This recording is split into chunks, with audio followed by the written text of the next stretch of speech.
हाँ, नोट्स जो है सारे इसी ग्रुप में शेयर कर दूंगी, ठीक है। चलो आज हम पढ़ते हैं सस्टेनेबल डेवलपमेंट। सस्टेनेबल डेवलपमेंट जो है, देखो, सस्टेनेबल डेवलपमेंट का मतलब क्या होता है? सस्टेनेबल डेवलपमेंट का मतलब होता है कि डेवलपमेंट इस तरीके से किया जाए कि डेवलपमेंट भी हो और जो हमारी आने वाली फ्यूचर जनरेशंस हैं, उनके लिए नेचुरल रिसोर्सेज का एक्सप्लॉयटेशन भी ना हो। मतलब कि ये जो प्रिंसिपल है सस्टेनेबल डेवलपमेंट, ये पहले से नहीं था। ये आया कब? एक्चुअली ये आया था ब्रुटलैंड रिपोर्ट 1997 में, इसको डिफाइन किया गया था। वैसे तो ये सस्टेनेबल डेवलपमेंट का जो कॉन्सेप्ट है, ये स्टॉकहोम डिक्लेरेशन हुई थी 1972 में, स्टॉकहोम डिक्लेरेशन में आ गया था।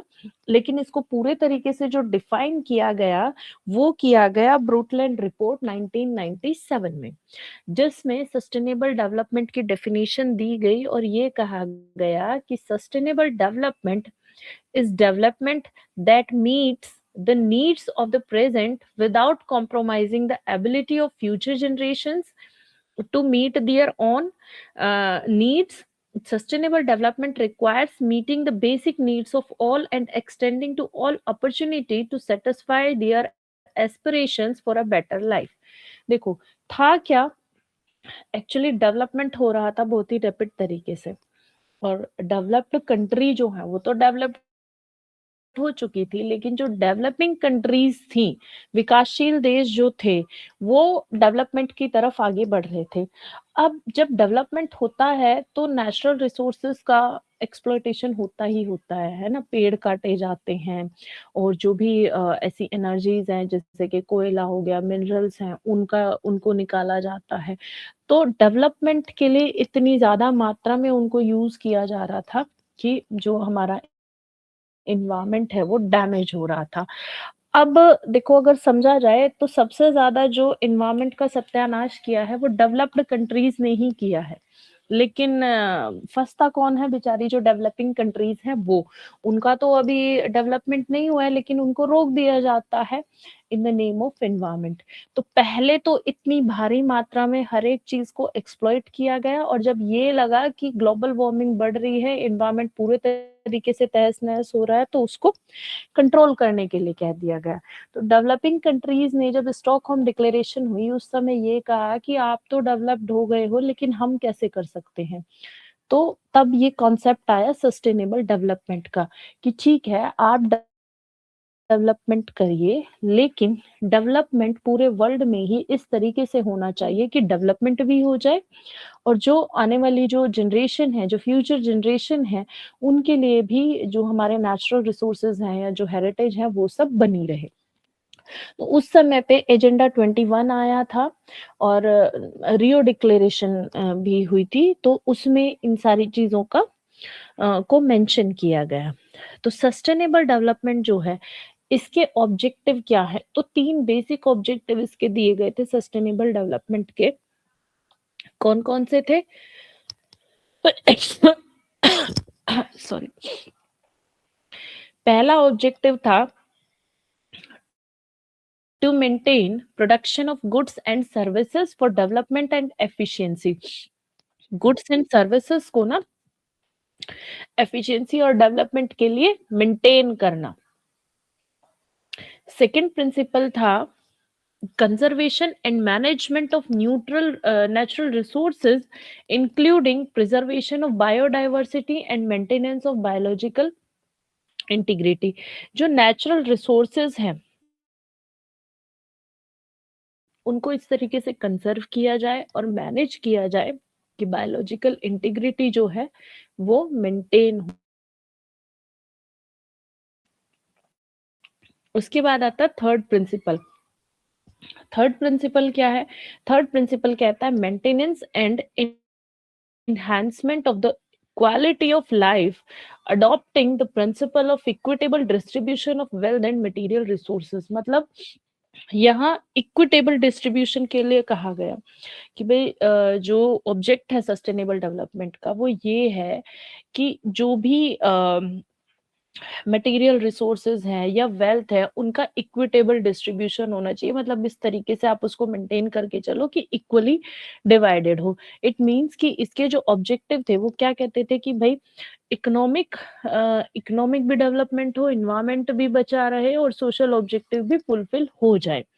तो इस तरीके से जो सस्टेनेबल डेवलपमेंट है, इसमें कुछ प्रिंसिपल्स दिए गए थे। प्रिंसिपल्स को मैं आगे जाके बताऊंगी। यहाँ कुछ इश्यूज को एड्रेस किया गया था कि भाई एक तो आपको इकोलॉजिकल प्रोसेस को मेंटेन करना, आप डेवलपमेंट कर रहे हो, वेल एंड गुड डेवलपमेंट करो, बट इकोलॉजिकल प्रोसेसेस को आप मेंटेन करके चलो। जेनेटिक डाइवर्सिटी जो है वो प्रिजर्व रहनी चाहिए, उसको कोई नुकसान नहीं पहुंचना चाहिए, और जो भी स्पीशीज और इकोसिस्टम है उनका सस्टेनेबल यूटिलाइजेशन होना चाहिए। तो ये 3 चीजें जो हैं ये हर एक कंट्री को करनी होंगी जो भी डेवलपमेंट। मैम एक बार शॉर्ट में रिपीट कर दोगे, बीच में डिस्कनेक्ट हो रहा था हमारा। इतना हाँ जी, हाँ जी, इतना अभी तक जो कराया है। है ना, ठीक है। फिर आता है scope. Scope of extent of sustainable development, यानी कि सस्टेनेबल डेवलपमेंट का स्कोप क्या है, क्षेत्र क्या है। तो सस्टेनेबल डेवलपमेंट का जो कॉन्सेप्ट है वो जो मिस्टर ब्रूटलैंड थे उन्होंने अपनी रिपोर्ट में दिया, जिसको मैं ब्रूटलैंड रिपोर्ट बोल रही हूँ। ठीक है, और क्यों दिया था कि भाई प्रेजेंट की नीड भी फुलफिल हो सके without compromising the future generations need, इसलिए उन्होंने दिया था। इसके अलावा जो वर्ल्ड बैंक के जो फॉर्मर प्रेसिडेंट थे जेम्स डी योकेंसन, उन्होंने भी ये कहा कि अब जो है ना, हम सबको ये सोचना चाहिए कि what kind of world we want, हम किस तरीके का संसार चाहते हैं। Do we want to bequeath a world for our future generation, a poorest world where innumerable people die of hunger, climate uncertainty, biodiversity at its low ebb, and social conditions most unstable? उन्होंने ये कहा था जब ये declaration हुई थी कि अब ये समय है सोचने का कि हम किस तरीके का जो संसार है वो चाहते हैं। क्या हम ये चाहते हैं कि जो हमारी आने वाली जनरेशन है, जो हमारी फ्यूचर जनरेशन है, वो एक बहुत ही गरीब संसार में रहे, जहाँ पे कि बहुत सारे लोग भूख की वजह से मरे, क्लाइमेट अनसर्टेनिटी हो, बायोडाइवर्सिटी बहुत ही लोवेस्ट स्टेज पे चली जाए, और सोशल कंडीशंस जो हैं वो अनस्टेबल हो जाए। तो इस ऑब्जर्वेशन को ध्यान में रखते हुए जो वॉल्किंसन थे उन्होंने ये कहा कि जो सेंट्रल फोकस है वो सस्टेनेबल डेवलपमेंट का, वो केवल प्रेजेंट हैप्पीनेस तक ही नहीं है, लोगों की प्रेजेंट कि भाई ठीक है हम डेवलपमेंट कर रहे हैं अभी तो हम खुश हैं, बल्कि ये जो है ना, ये कमिंग जो जनरेशन्स हैं उनके इंटरेस्ट पे भी इफेक्ट डालेगा, तो इसलिए उनका इंटरेस्ट भी जो है वो प्रोटेक्ट रहना चाहिए। तो इस तरीके से जो सस्टेनेबल डेवलपमेंट थी, इसमें एक मल्टी फैसेटेड अप्रोच ली गई। मल्टी फैसेट कैसे कि कई सारे डायमेंशन इसमें इंक्लूड किए गए, इकोनॉमिक, ह्यूमन, इन्वायरमेंटल और टेक्नोलॉजिकल। मतलब सबको ये एक ऐसा प्रोसेस था जिससे कि ह्यूमन लाइफ की जो क्वालिटी है वो भी इम्प्रूव हो without compromising the future generations need. तो ये कॉन्सेप्ट था हमारा सस्टेनेबल डेवलपमेंट का। इसके अलावा जो यूएन सेक्रेटरी जनरल थे फॉर्मर कोफी अन्नान, उन्होंने भी प्रिंसिपल ऑफ सस्टेनेबल डेवलपमेंट को एप्लीकेबल करने के लिए टोटल 5 एरियाज बताए। कौन से थे वो 5 areas? Water, health, power and energy, agriculture और बायोडाइवर्सिटी। कि भाई हमें जो है ना सस्टेनेबल डेवलपमेंट के लिए इन 5 एरियाज पे फोकस करना होगा: पानी, हेल्थ, पावर और एनर्जी, एग्रीकल्चर और बायोडाइवर्सिटी। ठीक है, फिर आते हैं salient principles of sustainable development. देखो, जो ये ब्रूटलैंड रिपोर्ट थी, इसमें इसमें एक्चुअली सस्टेनेबल डेवलपमेंट का कॉन्सेप्ट तो दिया गया, लेकिन जो रियो डिक्लेरेशन हुई 1992 में और एजेंडा 21 आया, उसमें ना कुछ प्रिंसिपल्स को मेंशन किया गया। प्रिंसिपल मतलब जो इसके अंदर कुछ विशेष सिद्धांत ऐड ऑन किए गए सस्टेनेबल डेवलपमेंट। इसमें टोटल 8 प्रिंसिपल दिए गए थे सस्टेनेबल डेवलपमेंट के रिगार्डिंग। पहला प्रिंसिपल था इंटरजेनरेशनल इक्विटी। दूसरा प्रिंसिपल था use and conservation of natural resources. तीसरा प्रिंसिपल था इन्वायरमेंटल प्रोटेक्शन। फोर्थ था प्रिकॉशनरी प्रिंसिपल। फिफ्थ था पॉल्यूटर प्रिंसिपल। सिक्स था principle of liability to help and cooperate. ठीक है, और सेवेंथ प्रिंसिपल जो था ये था हमारा पोवर्टी इरेडिकेशन। और एट था हमारा प्रिंसिपल ऑफ पब्लिक ट्रस्ट, जिसको हम पब्लिक ट्रस्ट डॉक्ट्रिन कहते हैं। अब मैं यहाँ आपको एक चीज बताती हूँ। आपको लग रहा था ना कि इन्वायरमेंट का सिलेबस बहुत बड़ा है, अब इन्वायरमेंट के सिलेबस को छोटा करते हैं। मैंने आपको टोटल 8 प्रिंसिपल बताए हैं यहाँ पे सस्टेनेबल डेवलपमेंट के रिगार्डिंग। इन 8 प्रिंसिपल्स में से जो 4 प्रिंसिपल्स हैं, precautionary principle, polluter pays principle और पब्लिक ट्रस्ट डॉक्ट्राइन, ठीक है, सॉरी 3 प्रिंसिपल। अगर आप सिलेबस चेक करोगे तो सिलेबस में ना लास्ट वाले यूनिट में ये तीनों प्रिंसिपल अलग अलग मेंशन किए गए हैं ना, चेक करो एक बार, किए गए हैं कि नहीं किए गए हैं? हेलो, आवाज आ रही है क्या मेरी? दोबारा से बता देंगे प्रिंसिपल। हाँ, पॉल्यूटर पेज प्रिंसिपल, हाँ मैं बता दे रही हूँ। Polluter pays principle, precautionary principle और public trust doctrine. Fourth point पे दिया हुआ है सिलेबस में इन्वायरमेंटल लॉ में, और सस्टेनेबल डेवलपमेंट ये दिया गया है ना लास्ट यूनिट जो है। शेयर करूं क्या आपको? अगर नहीं दिख रहा है तो एक सेकंड में शेयर कर देती हूँ आपको clear हो जाएगा। हो गई स्क्रीन शेयर? दिख रहा है? विजिबल है ना? Yes madam. फोर्थ पॉइंट पे आप देखो, पॉल्यूटर बेस्ड प्रिंसिपल लिखा हुआ है ना, प्रिकॉशनरी प्रिंसिपल मेंशन है, पब्लिक ट्रस्ट डॉक्ट्रिन मेंशन है और सस्टेनेबल डेवलपमेंट है ना? दिख रहा है ना? कैसे एट द हाँ, नेशनल ग्रीन अब ट्रिब्यूनल पावर एंड फंक्शन नहीं, ये अलग है। हाँ जी सर, इस जी इसको हम इससे अलग पहले रखेंगे। है। अभी मैं केवल इन, है ना, इससे पहले वाले की हम बात करते हैं। Yes ma'am. ये मैं आपको क्यों शो कर रही हूँ, क्योंकि हम पढ़ेंगे सस्टेनेबल डेवलपमेंट। सस्टेनेबल डेवलपमेंट के जो 8 प्रिंसिपल हैं, उनमें से ये 3 प्रिंसिपल मैंने आपको अभी बताए ना, कि साइलेंट फीचर्स कह लो या साइलेंट प्रिंसिपल्स कह लो, 8 टोटल मैंने बताया। इंटरजेनरेशनल इक्विटी और यूज ऑफ कंजर्वेशन हो गया, polluter pays principle, precautionary principle, public trust principle, ये बताए हैं ना अभी मैंने टोटल 8। उनमें से ये 3 जो हैं ये तो ऑलरेडी मैं अलग अलग करके मेंशन दिए हुए हैं। तो हमें तैयार कौन सा टॉपिक करना है? केवल एक करना है, सस्टेनेबल डेवलपमेंट। ये 3 अपने आप हो गए ना? Hello, yes ma'am. हो गए ना अपने आप तैयार? हाँ, तो अब हम क्या करेंगे, अभी तो मैं आपको पूरा सस्टेनेबल डेवलपमेंट करवा दे रही हूँ, ठीक है। जो ये तीनों प्रिंसिपल है, precautionary principle, polluter pays principle और प्रिंसिपल ऑफ पब्लिक ट्रस्ट या पब्लिक ट्रस्ट डॉक्ट्रिन, ये कई बार 10 मार्क्स में अलग से भी पूछे जाते हैं पेपर में। तो इनको हम पढ़ेंगे डिटेल में with the help of case laws, ठीक है। और बाकी के छोटे छोटे प्रिंसिपल हैं वो हम इसमें ही लिखेंगे। अब क्वेश्चन हमें अटेम्प्ट कैसे करना है? अगर क्वेश्चन सीधे सीधे आज आता है कि define the concept of sustainable development, तो फिर हमें ये सारा कुछ लिखना होगा कि भाई सस्टेनेबल डेवलपमेंट क्या है, इसका ओरिजिन कैसे हुआ था, इसके कौन कौन से प्रिंसिपल्स हैं। ये हमें फिर 8 के 8 प्रिंसिपल थोड़े छोटे छोटे मतलब 4 5 लाइन में मेंशन करने होंगे।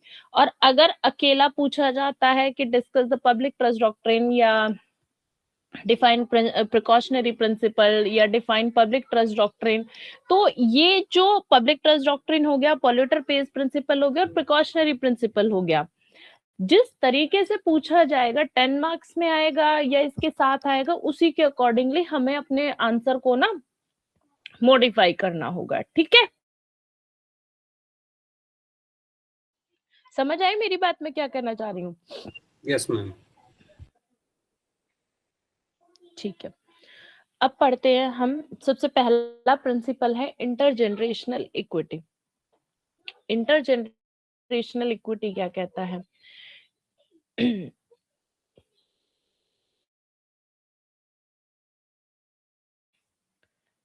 ठीक है, इंटरजेनरेशनल इक्विटी क्या कहता है? प्रिंसिपल ऑफ इंटरजेनरेशनल इक्विटी ये कहता है कि हर एक जनरेशन का राइट है, जो भी ह्यूमन बीइंग की जनरेशन है, हर एक जनरेशन का ये राइट होता है कि वो अपनी पास्ट जनरेशन से उनके जो कल्चर है या जो भी उनके नेचुरल रिसोर्सेज हैं उनसे बेनिफिट ले। ठीक है, साथ ही साथ एक ऑब्लिगेशन होती है प्रेजेंट जनरेशन पे भी कि वो फ्यूचर जनरेशन के लिए अपनी हेरिटेज को प्रिजर्व करके रखे। तो ये वाला जो प्रिंसिपल है ये बेसिकली एम्फेसाइज करता है कंजर्वेशन ऑफ बायोडाइवर्सिटी रिसोर्सेज पर, और जो रिन्यूएबल रिसोर्सेज हैं जैसे फॉरेस्ट हो गया, वाटर हो गई, सॉइल हो गया, उस पे ये एम्फेसाइज करता है। प्रिंसिपल ऑफ इंटरजेनरेशनल इक्विटी आया कहाँ से है? ये आता है स्टॉकहोम डिक्लेरेशन 1972 के principle number 1 and 2। Stockholm declaration 1972 principle number 1 and 2, जहां पे ये कहा गया था कि भाई जो एनवायरमेंट है, एनवायरमेंट के जो रिसोर्सेज हैं, है ना, उनको आपको संभाल के रखना चाहिए, क्योंकि जो प्रेजेंट जनरेशन जो है वो उनको सर्वाइवल के लिए यूज करे, और फ्यूचर जनरेशन जो है वो एज अ राइट उसको यूज करें, यानी कि दोनों जनरेशन जो हैं, दोनों ही जनरेशन उसका लाभ उठा सकें। तो इस तरीके से यूज किया जाना चाहिए सस्टेनेबल नेचुरल रिसोर्सेज को। तो प्रिंसिपल नंबर 1 यही कहता है, मैं पढ़ के आपको बता देती हूँ कि man has the fundamental right to freedom, equality and adequate conditions of life in an environment of quality that permits a life of dignity and well-being, and he bears a solemn responsibility to protect and improve the environment for the present and future generation। ठीक है, किसी भी व्यक्ति का ये fundamental right है कि उसको adequate conditions of life available हो, इन्वायरमेंट की क्वालिटी अच्छी हो, जिससे कि वो अपनी जो लाइफ है उसको डिग्निटी के साथ जी सके। ठीक है, और साथ ही साथ उसकी रिस्पॉन्सिबिलिटी भी है कि वो इन्वायरमेंट को प्रोटेक्ट कर सके प्रेजेंट और फ्यूचर जनरेशन के लिए। इसी के साथ प्रिंसिपल नंबर 2 कहता है कि the natural resources of the earth including the air, water, lands, flora and fauna, and especially representative samples of natural ecosystems must be safeguarded for the benefit of the present and future generations through careful planning and management as appropriate। मतलब natural resources जो हैं उनको preserve किया जाना चाहिए, क्योंकि वो natural ecosystem को रिप्रेजेंट करते हैं। तो ये कहा गया था हमारा, ये था हमारा प्रिंसिपल ऑफ इंटरजेनरेशनल इक्विटी।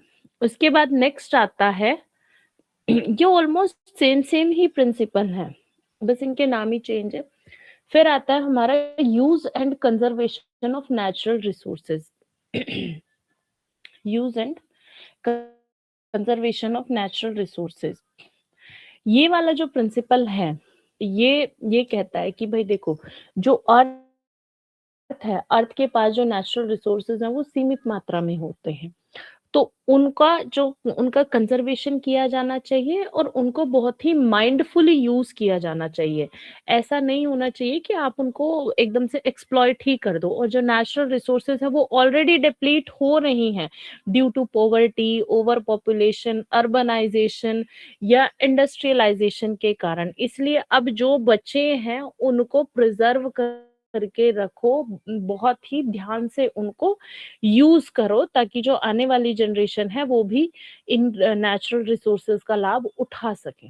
ये वाला प्रिंसिपल ये कहता है, और इसमें मेंशन है, ये किसमें मेंशन है? Principle number 8 and 23 of Rio Earth Summit declaration 1992। Principle 8 and 23 of Rio Earth Summit 1992 में ये कहा गया था। ठीक है, फिर उसके बाद नेक्स्ट आता है थर्ड प्रिंसिपल, इन्वायरमेंट प्रोटेक्शन। देखो, ये जितनी भी सारी चीजें हैं वो सब किसके लिए की जा रही है? एनवायरमेंट को प्रोटेक्ट करने के लिए की जा रही है। तो ये वाला जो प्रिंसिपल है एनवायरमेंट प्रोटेक्शन, ये सस्टेनेबल डेवलपमेंट का एक इंटीग्रल पार्ट है। मोस्ट ऑफ द नेशंस जो हैं they have already pass the laws related to the environmental protection. Even though India के अंदर भी जब स्टॉकहोम डिक्लेरेशन हुई थी 1972 के बाद में, सबसे पहले वाटर एक्ट पास किया गया था 1974 में, और इन्वायरमेंट से रिलेटेड जिसमें वाटर, एयर, ये सारी चीजें आई थी, तो उस वो एक्ट पास किया गया था इन्वायरमेंट प्रोटेक्शन एक्ट 1986 में। ये एक सेंट्रल लेजिस्लेशन था जिसमें पॉल्यूशन के कंट्रोल के रिगार्डिंग लॉ ये पास किया गया था, कि एंटी पॉल्यूशन लॉ हम इसको कह सकते हैं, ये पास किया गया था। इसका जो अल्टीमेट ऑब्जेक्ट था वो सस्टेनेबल डेवलपमेंट ही था। यानी कि ये क्यों पास किया गया था? ताकि इन्वायरमेंट को डिग्रेड या पोल्यूट होने से रोका जा सके, क्योंकि सबसे पहले तो जो इन्वायरमेंट को प्रोटेक्ट करने की बात कही गई थी वो सस्टेनेबल, वो स्टॉकहोम डिक्लेरेशन में ही हुई थी 1972 में। और उस समय पे जो भी नेशंस थे उनसे ये कहा गया था कि आप अपने यहाँ इन्वायरमेंट को प्रोटेक्ट करने के लिए लॉज बनाइए, किसी भी तरीके से उसको रेगुलेट करिए कि इन्वायरमेंट डिग्रेड ना हो। तब भारत में वाटर एक्ट पॉलिसी आई थी, यानी कि वाटर एक्ट पास हुआ था 1974 में। उसके बाद 1972 के बाद समय समय पर सबमिट होती गई इन्वायरमेंट के रिगार्डिंग, बहुत सारी हुई हैं,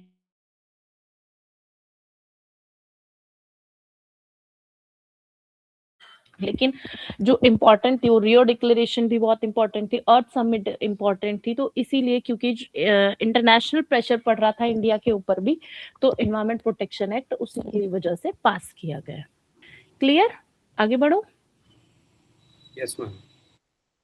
हेलो, ठीक है। हाँ जी मैडम, बढ़िया आगे। अब आता है, ठीक है जी, फिर आता है नेक्स्ट प्रिकॉशनरी प्रिंसिपल। अभी तो मैं यहाँ आपको ब्रीफ में करवाऊंगी क्योंकि मुझे पूरा सस्टेनेबल डेवलपमेंट करवाना है। उसके बाद में ये तीनों प्रिंसिपल डिटेल में विद केस लॉज आपको बताऊंगी। तो प्रिकॉशनरी प्रिंसिपल, प्रिकॉशनरी प्रिंसिपल होता क्या है? देखो, प्रिकॉशनरी प्रिंसिपल ये कहता है कि कोई भी सब्सटेंस या कोई भी ह्यूमन एक्टिविटी अगर एनवायरमेंट को थ्रेट कॉज कर रही है, एनवायरमेंट को नुकसान पहुंचा रही है, तो उसको हार्म कॉज करने से प्रिवेंट करना चाहिए, बचाना चाहिए। चाहे भले ही उसकी नुकसान का कोई भी scientific conclusive scientific proof available हो या ना हो, लेकिन अगर आपको लग रहा है कि ये चीज एनवायरमेंट को नुकसान पहुंचा रही है तो थोड़ा सा प्रिकॉशन लेना चाहिए। जैसे कहते हैं ना, prevention is better than cure. तो ये जो प्रिंसिपल है प्रिकॉशनरी प्रिंसिपल, ये इसी सिद्धांत पे काम करता है कि prevention is better than cure. Precautionary principle जो है ये बात करता है about the management of scientific risk, कि भाई आप किस तरीके से पॉल्यूशन को साइंटिफिकली मैनेज करोगे, मतलब प्रिकॉशन क्या क्या आप लेंगे। तो ये कॉन्सेप्ट हमारा आया था principle number 15 of Rio declaration 1992 में, जिसमें ये कहा गया था कि where there is a threat of serious और irreversible environmental damage, lack of full scientific certainty should not be used as a reason for postponing measures to prevent environmental degradation। मतलब इस प्रिंसिपल में ये कहा गया था कि अगर कहीं पे सीरियस थ्रेट नजर आती है या कोई ऐसा डैमेज हो जाता है एनवायरमेंट को कि वो इरिवर्सिबल है, होने की संभावना है, तो आप ये कह के नहीं बचोगे, उसको पोस्टपोन नहीं करोगे कि भाई इसका कोई साइंटिफिक एविडेंस मौजूद ही नहीं है कि इसकी वजह से एनवायरमेंट को इरिवर्सिबल डैमेज होगा। नहीं, आप ये प्ली नहीं ले सकते कि भाई कोई साइंटिफिक एविडेंस मौजूद नहीं है इन्वायरमेंट को हानि पहुंचाने का। इसका मतलब दूसरे शब्दों में हम ये कह सकते हैं कि भाई इन्वायरमेंट को एट एनी कॉस्ट बचाया जाना चाहिए, भले ही उसके उस पर्टिकुलर चीज के कोई साइंटिफिक एविडेंस मौजूद है या नहीं हो। प्रिकॉशन का मतलब यही तो होता है। अब ऐसा थोड़ी ना है कि आप पहले रिसर्च करोगे, पहले ये देखोगे कि भाई साइंटिफिक एविडेंस है या नहीं है, और फिर बाद में बात करोगे, तब तक तो इरिवर्सिबल डैमेज हो चुका होगा। तो इसी सिद्धांत पे ये जो प्रिकॉशनरी प्रिंसिपल है ये काम करता है कि बीमारी होने से पहले ही उसको रोक दिया जाए।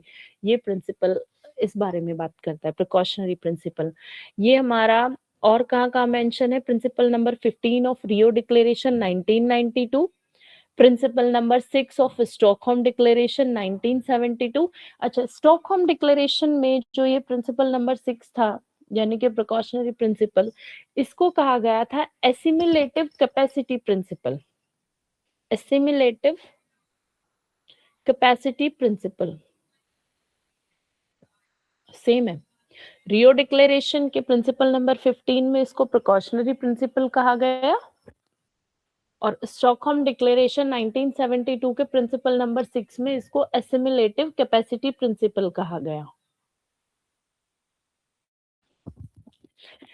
मैम इसका इसमें अगर एग्जांपल ले, जो आपने ये प्रिंसिपल बताया, इसका एग्जांपल ले, जैसे बाद में पहले डिक्लेयर हुआ था कि जैसे जो भी हमारी नदियां हैं उसके अंदर अभी कोई भी किसी भी फैक्ट्री का ड्रेन सिस्टम है तो उसको प्यूरिफाई करके आगे पास करेंगे। और सेकंड थिंग, अभी जैसे मतलब गांव के एरिया में वो ईंटों के भट्टे होते थे तो उनकी चिमनियां भी ऊपर कराई गई। उसके बाद फैक्ट्रियों के जो धुआं निकलता था उनको उनके फिल्टर लगाने के आदेश आए, तो वो सब इसी के अकॉर्डिंग आया था ना, प्रिवेंट के लिए जो आपने बताया। हाँ जी, बिल्कुल बिल्कुल बिल्कुल बिल्कुल बिल्कुल, सब इसी के अकॉर्डिंग आया था।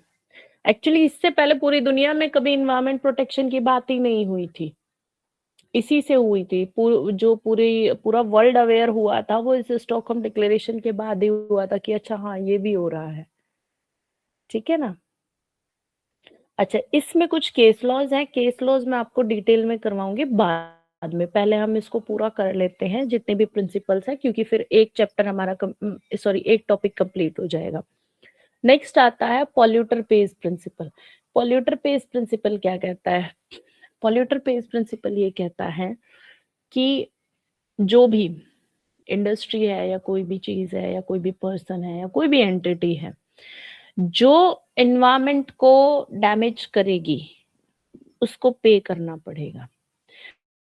मतलब हम कह सकते हैं कि ये जो प्रिंसिपल है, पॉल्यूटर पेज प्रिंसिपल, ये कहता है कि अगर कोई भी एंटिटी इन्वायरमेंटल पॉल्यूशन कॉज करती है तो ही शुड पे। और पेमेंट कितना होगा? पेमेंट ये इतना होगा कि एक तो कंपनसेशन देना होगा, साथ ही साथ जो भी तुमने नुकसान किया है इन्वायरमेंट का उसको रिवर्स करना होगा, उसको वापस वैसा ही करके देना होगा, ये इसकी पेनल्टी होगी। अब पॉल्यूटर पेज प्रिंसिपल जो है इसको one of the best method consider किया जाता है for the prevention of environmental pollution, क्योंकि जो पेनल्टी भी इम्पोज की जाती है ना वो भारी भरकम पेनल्टी इम्पोज की जाती है, हल्की फुल्की नहीं की जाती है। यहाँ जो पॉल्यूटर पेज प्रिंसिपल है ये इनकॉर्पोरेट किया गया था article number 130 R clause two, एक एक्शन प्रोग्राम हुआ था एनवायरमेंट के ऊपर, ठीक है। वो जो एक्शन प्रोग्राम था उसका था आर्टिकल 130 आर क्लोज टू, जिसमें ये प्रिंसिपल इनकॉर्पोरेट किया गया था यूरोपियन कम्युनिटी के थ्रू।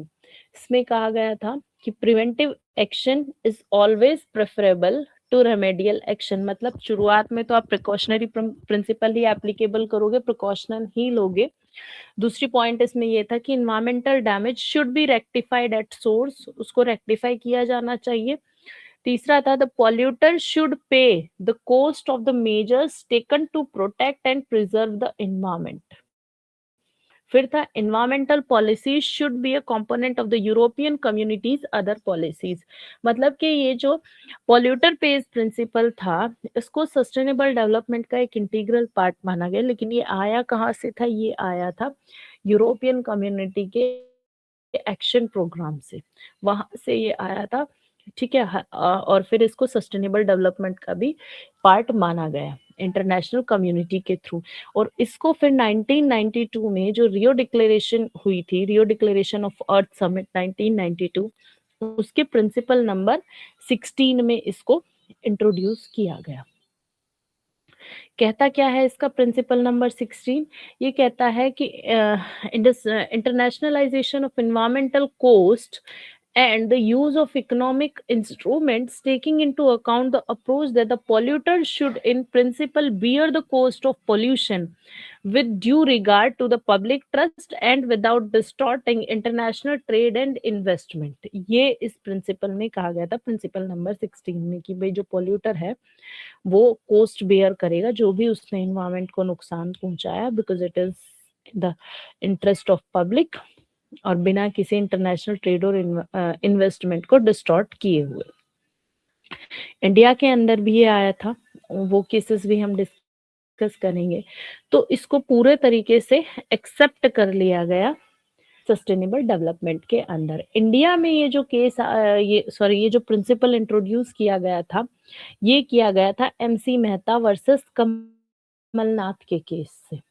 कमलनाथ चीफ मिनिस्टर थे, उन्होंने एक रिजॉर्ट बनाया था हिमाचल में, और उस रिजॉर्ट को बनाने के लिए उन्होंने क्या किया था, गंगा नदी का जो बहाव था उसको ही शिफ्ट कर दिया था अपना रिजॉर्ट बनाने के लिए। तब सुप्रीम कोर्ट ने उन पे पेनल्टी लगाई थी और ये कहा था कि जो तुमने नदी का रुख मोड़ा है उसको सही करो।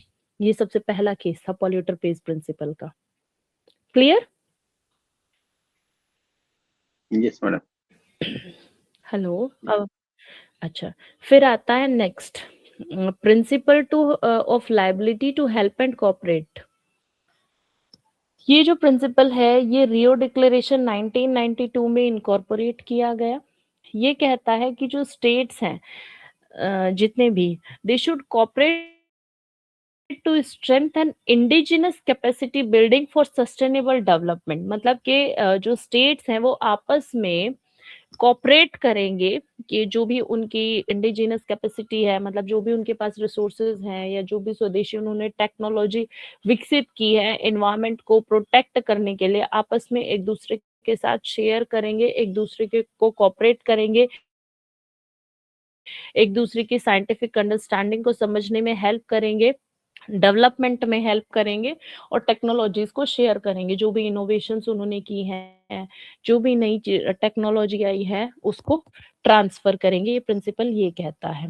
तो यहाँ पे रियो डिक्लेरेशन का है ये प्रिंसिपल नंबर 10, जो कहता है कि इन्वायरमेंटल इश्यूज को हैंडल करने का बेस्ट तरीका ये है कि जितनी भी कंसर्न्ड स्टेट्स हैं वो सब म्यूचुअली एक दूसरे को कोऑपरेट करें इन्वायरमेंटल मैटर्स में, जो भी वो टेक्नोलॉजीज बनाते हैं एक दूसरे को ट्रांसफर करें, एक दूसरे को साइंटिफिक अंडरस्टैंडिंग दे, जो भी जिसके पास जैसी भी समझ है वो सब एक दूसरे के साथ शेयर करें। ये प्रिंसिपल ये कहता है, ठीक है। और इसी का प्रिंसिपल नंबर 12 भी ये कहता है कि टेक्नोलॉजी शेयर करने के साथ साथ जो स्टेट्स हैं वो एक दूसरे को सपोर्ट करें इकोनॉमिकली भी, ताकि इन्वायरमेंट जो है उसको प्रोटेक्ट किया जा सके। फिर आता है लास्ट प्रिंसिपल, पॉवर्टी इरेडिकेशन। ये कहता है, इसमें जो ये वाला स्टेट जो आपने यूज प्रिंसिपल किया है, कंट्री से रिलेटेड है ना? हाँ जी, One कंट्री से country- रिलेटेड है, बिल्कुल कंट्री से रिलेटेड है। हाँ जी, हाँ जी, कंट्री से रिलेटेड है। एक कंट्री दूसरे के साथ सहयोग करेगी, अगर उनकी जो भी टेक्नोलॉजीज हैं उनको वो ट्रांसफर भी करेगी, और अगर उनके पास कोई भी स्पेशल नॉलेज है कोई साइंटिफिक, तो वो एक दूसरे के साथ शेयर भी करेंगे ताकि इन्वायरमेंट को प्रोटेक्ट किया जा सके। ठीक है सर। ये मैडम उसमें जिनेवा उसके बाद कन्वेंशन में नेक्स्ट डिसाइड हुआ प्रिंसिपल था आता ना है हम ये? हेलो। नहीं, जेनेवा कन्वेंशन तो वार से रिलेटेड थी सर। हाँ जी, हाँ जी, जी अश्वीर जी, जेनेवा कन्वेंशन तो वार से रिलेटेड थी। नहीं, जिसमें एक हेलो, वो था ना। आवाज आ रही है क्या मेरी? हाँ मैडम, आ रही है। नहीं, है ना, ये स्टॉकहोम डिक्लेरेशन में डिसाइड हुआ था। ओके। और इसमें इसके अंदर वो भी आया था हेलो ना कि आपका जो अपनी जी, पावर वैल्यू है वो जो अपना जो ग्रीन पावर है वो 30% पर ले आएंगे हम लोग अपनी। हेलो। ठीक है मैडम, ये कंटिन्यू तो कीजिए आप। अलग अलग समिट में, हाँ जी, हाँ जी, हाँ ठीक है। मेरी वॉइस तो ब्रेक नहीं हो रही है ना अब तो? ठीक है नहीं क्लियर आ मैडम। रही है ना वॉइस मेरी? Ma'am okay okay ma'am okay. ठीक है, ठीक है, चलिए। उसके बाद नेक्स्ट आता है पोवर्टी इरेडिकेशन। ठीक है। देखो, पोवर्टी को ना one of the worst factor माना गया इन्वायरमेंटल पॉल्यूशन के रिगार्डिंग। अब कैसे माना गया? पॉवर्टी को इसलिए माना गया कि भाई अगर गरीबी होगी तो सबसे ज्यादा इन्वायरमेंट जो है वो डिग्रेड किया जाएगा। कैसे किया जाएगा? कि अगर कोई भी व्यक्ति गरीब है, या क्योंकि मोस्टली जो गरीब लोग होते हैं वो सबसे ज्यादा जंगलों को काटते हैं, तो जंगलों का कटान ज्यादा होगा, ठीक है। और भी जो चीजें हैं वो लोग ज्यादा करेंगे, पॉल्यूटेंट्स वो ज्यादा फेस करेंगे। इवन दो पॉल्यूशन का असर भी सबसे ज्यादा उन्हीं के ऊपर होगा, जैसे जो स्लम ड्वेलर्स हो गए। जब खाना जो है, खाने की स्कैरसिटी होगी, फ्यूल में वो केरोसिन ऑयल ज्यादा यूज करेंगे, जो कि इन्वायरमेंट के लिए एक सीरियस थ्रेट देता है। तो जो उस समय हमारी फॉर्मर प्राइम मिनिस्टर थी इंदिरा गांधी, उन्होंने इस पॉवर्टी वाले मैटर को वहां पे इंट्रोड्यूस किया था, या मैं कहूँ कि इस पॉवर्टी वाले मैटर पे ध्यान खींचा था। उन्होंने ये कहा था स्टॉकहोम कॉन्फ्रेंस में कि जितने भी पॉल्यूटेंट्स हैं, जो भी हम फेस करते हैं, उनमें सबसे ज्यादा जो वर्स्ट है ना, वो पॉवर्टी है। यानी कि जितने भी पॉल्यूटेंट्स हो गए, इनमें मेन जो सबसे बुरा पॉल्यूटेंट हो गया, या जो बुरी चीज हो गई, वो पॉवर्टी है, वो गरीबी है। क्योंकि गरीबी व्यक्ति जो होगा, गरीब व्यक्ति के ऊपर ही सबसे ज्यादा इन्वायरमेंट का प्रेशर आएगा, डिटेरियोरेट भी उसी की वजह से होगा, हेल्थ भी उसी की सबसे ज्यादा खराब होगी। अब आप देखो, ये बात सही भी है, सबसे ज्यादा जो नुकसान होता है एनवायरमेंटल पॉल्यूशन का, जो सबसे ज्यादा असर पड़ता है, वो गरीबों पे ही पड़ता है ना। मैडम कट रही है अगर कोई आवाज आपकी। अब कट रही है, 1 मिनट यार, आज तो क्या ही हो रहा है, 1 सेकेंड। क्लियर आ रही है ये मैम? मैम आ रही है क्लियर? Okay ma'am, okay. चलो ठीक है। यस मैम, आज ओके। एक्चुअली बारिश हो रही है ना, तो थोड़ा सा दिक्कत हो रही है नेटवर्क में। ठीक है, तो ये 7th प्रिंसिपल हमारा इसमें दिया गया सस्टेनेबल डेवलपमेंट के रिगार्डिंग। फिर 7 ही प्रिंसिपल थे ना। यहाँ हमारा ये जो टॉपिक है सस्टेनेबल डेवलपमेंट का, ये हो जाता है कंप्लीट। तो अगर सस्टेनेबल डेवलपमेंट से आपको मैडम पूछा आपने जाता, 8 हाँ बताए एक थे और ना रह गया, पहले? सॉरी, एक और है, हाँ हाँ 8 ही है, हाँ हाँ हाँ, वही वही वही मैं बता रही हूँ। 8वां है प्रिंसिपल ऑफ पब्लिक ट्रस्ट। देखो, ये वाला जो प्रिंसिपल है, ये कहता है कि जो नेचुरल रिसोर्सेज है ना, उनके लिए जो स्टेट है, जो कंट्रीज है, वो एक तरीके से ट्रस्टी की तरह काम करते हैं। कि भाई जो स्टेट्स हैं, उनका ये काम है कि वो ट्रस्टी की तरह उनको प्रोटेक्ट करेंगे। जैसे सपोज फॉरेस्ट रिसोर्सेज हो गए, या वाटर रिसोर्सेज हो गए, उनकी देखभाल की जो जिम्मेदारी है वो स्टेट की होगी। स्टेट उसके ट्रस्टी की तरह काम करेगा, और वो ये देखेगा कि इनका एक्सप्लॉयटेशन ना हो। मतलब अगर इनका एक्सप्लॉयटेशन होगा तो सीधी सी बात है, एनवायरमेंट को इररिपेरेबल डैमेज हो जाएगा। अगर इनका ये डैमेज होंगे, तो आप सोच करके देखिए कि इनका जो डैमेज होगा, क्या दोबारा से इन्वायरमेंट रिपेयर किया जा सकता है? इरिवर्सिबल डैमेज होगा। अगर मान लो पानी खत्म हो जाता है, या पानी इतना ज्यादा खराब पोल्यूट हो जाता है, तो दोबारा से आप पानी कहाँ से लेकर आओगे? पीने का पानी कहाँ से लेकर के आओगे? अगर जंगल है, जंगलों को इतनी ज्यादा मात्रा में खत्म कर दिया जाता है, तो कहाँ से लेकर के आएंगे? लेक्स हैं, अगर वो पॉल्यूटेड हो जाती है तो कैसे रिपेयर करोगे? सीज अगर पॉल्यूटेड हो जाते हैं, समुद्र, तो कैसे रिपेयर करोगे? तो इसलिए इस वाले प्रिंसिपल में ये कहा गया कि भाई जो स्टेट्स हैं, वो एक तरीके से ट्रस्टी की तरह काम करेंगे इनको प्रोटेक्ट करने के लिए। स्टेट का काम है, मोरल ड्यूटी भी स्टेट की ही है, और लीगल ऑब्लिगेशन भी स्टेट यानी कि गवर्नमेंट की है, कि वो अपने फॉरेस्ट को और अपने जितने भी नेचुरल रिसोर्सेज हैं उनको प्रोटेक्ट करे। ठीक है, ये है हमारा पब्लिक ट्रस्ट डॉक्ट्राइन। ठीक है, अब यहाँ आपका सस्टेनेबल डेवलपमेंट का जो टॉपिक है, ये यहाँ आपका कंप्लीट हो जाता है। कुछ पूछना है तो पूछिए। हेलो मैम, ये जो सस्टेनेबल डेवलपमेंट और इन्वायरमेंट लॉज है, ये सिर्फ गरीबों के लिए है, माइट हाँ इज जी, राइट वाला हिसाब किताब है। जैसे अभी यूएस, हाँ जी, इजराइल और ईरान की वार हो रही है मैम, अभी जैसे हाँ तेल के जी कुएं जला रहे हैं ये, जो भी उनकी रिफाइनरी वगैरह वगैरह, इसमें एक तो ना तो ये सस्टेनेबल डेवलपमेंट छोड़ा इन्होंने, फ्यूचर प्रेजेंट के रिसोर्स खत्म कर रहे हैं। दूसरा जो मैंने लेवल, आपको शुरुआत में ही कहा था, बिल्कुल जी, स्टार्टिंग में मैंने आपसे कहा था ना कि ये सारी चीजें डेवलपिंग कंट्रीज के बिल्कुल लिए, बिल्कुल कहा डेवलप्ड था मैडम, कंट्रीज ने क्या डेवलपिंग कर लिया, वाले उन्होंने तो इफेक्ट अपना होता है। डेवलपमेंट शुरुआत में कर लिया, है ना भाई, ये मैम शुरुआत को में ही ये उन्होंने मैम सबसे ज्यादा कर लिया जी। तो, हाँ जी तो ये मैम वर्ल्ड जो ऑब्जेक्ट कम्युनिटी को बताया था, इनको इन जी पे जी बैन मैडम लगाना चाहिए मैम। कुलदीप जी कह रहे हैं अभी भी कर रहे हैं। भाई, आप एक बात तो अभी भी बताओ, दिक्कत कर रहे हैं ना ये तो। बिल्कुल अब आप सोचो, वर्ल्ड कम्युनिटी में भी ये क्या करेगी, वर्ल्ड कम्युनिटी भी सबके सब वही वाली चीज है कि बैलेंस ऑफ पावर चल रही है। वो आपने एक कहावत सुनी होगी, जिसकी लाठी उसकी भैंस, है ना, तो वो वाली चीज हो रही है कि बिल्कुल जो मैडम, जितना बिल्कुल ज्यादा बिल्कुल। पावरफुल है उसी की बात मानी जाती है, वरना नहीं। जी बताइए रमेश जी। वो मैम का एक बार ना ऑब्जेक्ट रिपीट करा दोगे क्या, जो शुरू हाँ में जी कराया था बिल्कुल आपने? रिपीट करा दूंगी, क्यों नहीं? हाँ जी बिल्कुल करा दूंगी। और हाँ, एक और चीज मैं आपको इसके रिगार्डिंग बताती हूँ।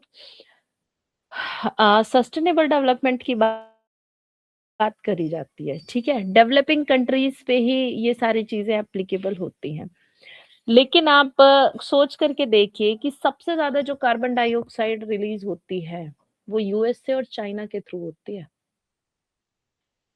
है ना। और बात करते हैं ये लोग सस्टेनेबल डेवलपमेंट की, यूएसए ने पेरिस एग्रीमेंट से भी खुद को अलग कर लिया है, तो ट्रम्प के आने के बाद से तो इन्वायरमेंट मान ही नहीं है, वो तो किसी की भी नहीं सुन रहा, पागल आदमी है वो तो, ठीक है ना। तो कभी किसी के साथ झगड़ा, कभी किसी के साथ झगड़ा, ये सिर्फ जो चीजें हैं ना, अब बस किताबों में रह गई हैं, बाकी कुछ नहीं है, कोई किसी की वो नहीं तो मैम सुन रहा। टैरिफ वार जो उसने जो है हर किसी पे, आप पे इतना इतना इतना जो है कि ये तो अभी खैर वो भी उसका प्राइस तो पे करेगा ही मैम। मैम ये जब जो आप करेगा बता तो रहे हो, करेगा। ये जी जो डेवलपमेंट आप बता हाँ रहे जी हो, ये वर्ल्ड लेवल पे ना जी होके जी इंडिया में भी एप्लीकेबल है, क्योंकि जितनी भी फैक्ट्रीज है, जैसे माइनिंग एरिया है, तो वहाँ पे फैक्ट्री को पूरा रहता है कि अगर आप जितना भी ड्रिलिंग करोगे, जितना भी उससे जो है लाइमस्टोन या कुछ भी करोगे, तो उतने पेड़ पौधे लगा के दोगे। तो मतलब अगर कुछ भी वो कोई देखो फैक्ट्री या बात कॉर्पोरेट ऐसी है। इंडस्ट्री करता है, वो लगा के देता है वहाँ पे पेड़ हाँ पौधे। जी जैसे कि अगर वाटर रिसोर्स यूज करता है, तो वाटर फिर हार्वेस्टिंग वहाँ पे वाटर का भी करता है कि बारिश का कैसे हो, तो वो सब ये चीजें तो अगर ये होता है। लॉ ना हो तो पूरा फैक्ट्री में तो एरिया लगा के पूरे कॉन्फिडेंस तबाह कर दे पूरे एनवायरनमेंट को। तो इसके आने से काफी रिलीफ मिला है और काफी कुछ हुआ है। अभी जैसे कि बोल रहे हैं कि भाई ये महानगर बन रहे हैं, ये एक स्मार्ट सिटी बन रहा है, तो स्मार्ट सिटी को तो पानी तो चाहिएगा ही, तो वो सारे के सारे क्या रहता है, पंप नीचे डाल के पानी वहां से निकाल रहे हैं। तो आसपास जैसे गुड़गांव में कोई भी एग्रीकल्चर लैंड नहीं बची, वहां पे पानी नहीं है एग्रीकल्चर करने के लिए। तो अगर इसमें गवर्नमेंट का कंट्रोल ना हो, तो फिर कोई भी कहीं पे कुछ भी आके कर ले। तो इसके से काफी रिलीफ मिला हम लोगों को, ये सब हाँ रूल रेगुलेशन आने से। मैम एक बार ऑब्जेक्ट नहीं, रिपीट वो करा वाली दो। चीज जी चलिए, ऑब्जेक्टिव में रिपीट करा देती हूँ। देखो, ऑब्जेक्टिव जो है, इसके ऑब्जेक्ट जो है मेनली, तो इसका मेन ऑब्जेक्ट है कि डेवलपमेंट में जो भी गुड्स एंड सर्विसेज हैं उनके प्रोडक्शन को मेंटेन करना, कि भाई जैसे लकड़ी काटना हो गया तो उसका वो एक सीमित मात्रा में हो, और अगर आप काट रहे हैं तो साथ साथ आप पेड़ लगाते चलें। दूसरा, conservation and management of natural resources, including preservation of biodiversity and maintenance of biological integrity। मतलब कि जो भी नेचुरल रिसोर्सेज हैं उनको प्रॉपर तरीके से मैनेज किया जाना चाहिए और किया जाना चाहिए, और बायोडाइवर्सिटी का भी प्रिजर्वेशन किया जाना चाहिए। इसमें बायोडाइवर्सिटी भी आ जाती है और बायोलॉजिकल इंटीग्रिटी भी है। नेक्स्ट ऑब्जेक्टिव है इसका, maintenance and enhancement of quality of life, adopting the principle of equitable distribution of wealth and material resources। ये कहता है कि क्वालिटी ऑफ लाइफ को इम्प्रूव करने के लिए या मेंटेन करने के लिए इक्विटेबल डिस्ट्रीब्यूशन के सिद्धांत को अपनाया जाना चाहिए। मतलब कि जो इसके जो ऑब्जेक्टिव है ना, वो इकोनॉमिक, एनवायरमेंटल और सोशल ऑब्जेक्टिव्स हैं। मैडम ठीक है, आपने ना तीन इश्यू इकोलॉजिकल बताए थे ना, बैलेंस की भी ये तीन इश्यूज बताए थे। हाँ, इकोलॉजिकल प्रोसेस वही मेंटेन, मैं बताती हूँ। जेनेटिक डाइवर्सिटी, और तीसरा क्या था? इकोलॉजिकल प्रोसेस मैंने बताया था। तीसरा था genetic to preserve diversity, genetic diversity. तीसरा था to secure sustainable utilisation of species and ecosystem. To secure sustainable sustainable utilization of utilization of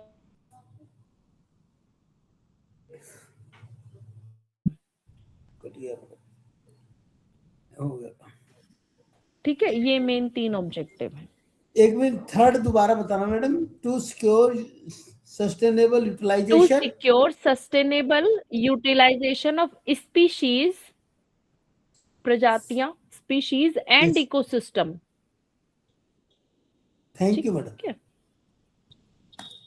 welcome जी। और कुछ किसी को पूछना है तो बताइए।